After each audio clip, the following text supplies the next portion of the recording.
What's going on, guys? Welcome back to another Diablo Immortal video. I hope you're all doing well. Yesterday we put out this video talking about how the topic of pay to win inside of Diablo Immortal is a very beaten topic. This has been talked about since the game launched 2.5 years ago, but it had come across Reddit and some discussion had happened, so we addressed it on the channel. And in the comments section, a lot of different people had things to say about ways that they felt the game could remove pay to win. In addition to that, we saw a lot of players who are big whales inside of the game say that they don't want that to happen. The investment has been made. This is how they play the game. This is how they get their advantage, and that's the way it should be, because that's the way it's been since the beginning. But this comment had come through from Skunk Heart, and this has actually been a topic that I've wanted to talk about on the channel now for quite some time.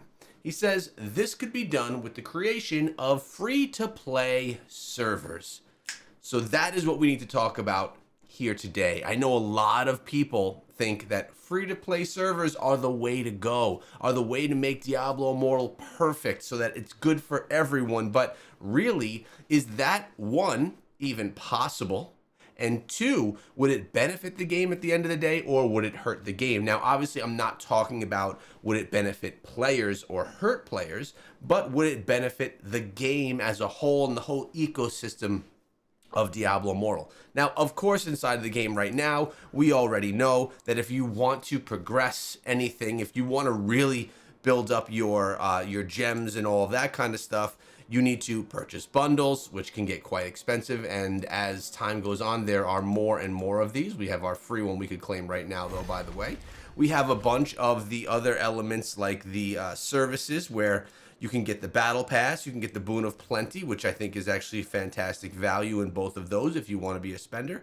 And then you have your Eternal Legendary Crests. This is essentially what's going to be able to get people those legendary gems, ones that they could sell, ones that have that value, and ones that will progress their legendary crest account.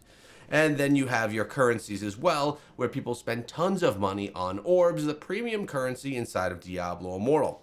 So if all of this were removed, if legendary crests were something that you just get, you just have, you could farm legendary gems. Like, could you imagine the ability to go and farm all of your legendary gems and really just farm them up to 11k res?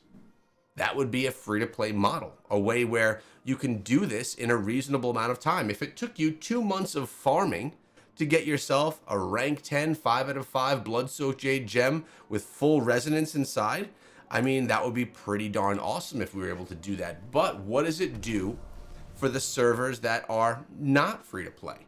And how do you choose a server upon day one of starting a game if you don't even know about the game yet? How do you know if you're going to join a free-to-play server or a pay-to-play server? There's some things that would probably need to be implemented as well. In the free-to-play server, things like the Phantom Market, those are going to have to be a big push, because there's no other way, or there's few other ways to make money inside of the game than throughout cosmetics. Really, the only way that Blizzard would be able to monetize a free-to-play server would be through cosmetics, ease of use utilities, quality of life elements inside of the game as well, which I'm sure people would pay for. If you didn't have to pay for resonance and you could get max power for free just by grinding, would you be more willing to spend $170 on a Phantom Market cosmetic? That, of course, comes along with all these other cosmetics as well. Let's be honest here. It does come with a lot more than just that. But would people be more willing? Would these cosmetics need to be even more expensive to make up for some of the pricing that is being lost in legendary gems not being purchased? Also, keep in mind normal gems as well. Normal gems are hard to find now. And although we're able to get more and more normal gems in a daily grind, it's difficult to unlock all of these normal gems. It's time consuming, and you're limited on how far you could actually get them leveled because, well, it takes a long time to do so, and there's just not enough available. Even in the market, there's not enough of them available, specifically our sapphires that are still holding a 400 platinum value per sapphire at rank 1.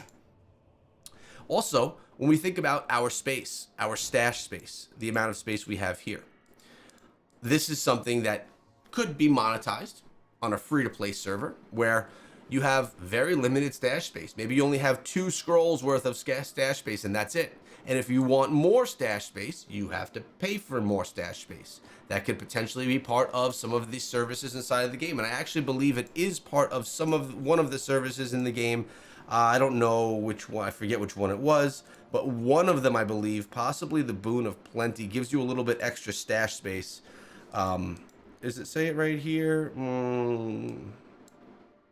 Inventory expansion. Expands your inventory with 6 additional rows, 36 cells of inventory, which is a benefit. It's less times you have to go turn things in, less times that you have to do anything to free up any space so you can continue your grind. So those are things that would be more heavily implemented and have more importance for Blizzard if they had to do this as a free-to-play server. Now, realistically, is this the way? Is this something that should be done inside of the game so that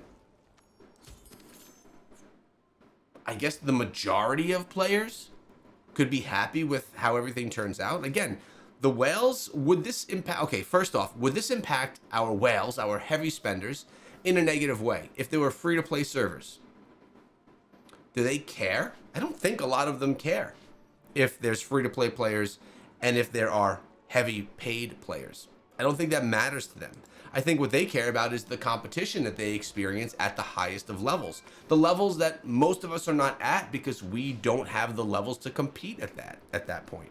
So they want to have those big battles. They don't care about the lowly battles that happen in free to play. Although, would the whales then have second accounts over on the free to play accounts that would be able to be a second mini account that they can compete at that level? I'm not sure. I guess the only people that can answer that are the whales and what they would think of that. I'll be looking for those comments down below. Well, I honestly don't think it would make them feel negative about the game if there were servers that were free to play, because it won't impact them or their gameplay or their competition. But for free to play players, they'd probably like it because they can then compete where they couldn't pay to compete previously. That being said, I think it would really hurt Blizzard's bottom line, and I think it would, at the end of the day, hurt the updates and the progression of the game as a whole, because they're just not going to be making as much money. If people have the choice to purchase all the things as it is now inside of the game, or to do a free-to-play model, a lot of people will choose that free-to-play model. And at the end of the day, that's going to hurt their wallet. It's going to hurt the updates that come into the game. It's just going to be less financial support for them to support the game, to pay their staff and do all of those types of things. So that'll be a problem that's run into. But I don't know if that problem would be big enough to hurt the game long term, or if it would just be a small change. I guess my thought is, I don't think free-to-play servers will ever come. I don't think this is something we're going to see inside of the game. Would it be cool? Sure. Would I start an account all over again to be a part of that? No. Would accounts still be bought and sold on free-to-play servers? Yes. People can grind an account, grind it for 6 months, make a max level character, if it's a free-to-play way, and then they can go and sell that account to someone that wants to come on in and play at that level from day one. So a lot of the same issues that we're having today are still going to be issues that are had in a free-to-play server model if that were something that were to come into play. And as I said, at the end of the day, I don't think that that's ever going to happen. Maybe I'm wrong. Maybe I'm not. Before we get out of here, I want to let you guys know that I'm launching a website. It's going to be called echogaming.io, and it's going to be a culmination of all of the content that I put out on YouTube. It's going to be the Echo Gaming, Echo Raid, Echo Gaming Diablo channel, and a new channel that I'm spinning up right now. I have not announced it. I'm doing it with another content creator. It's very exciting, and I can't wait for that.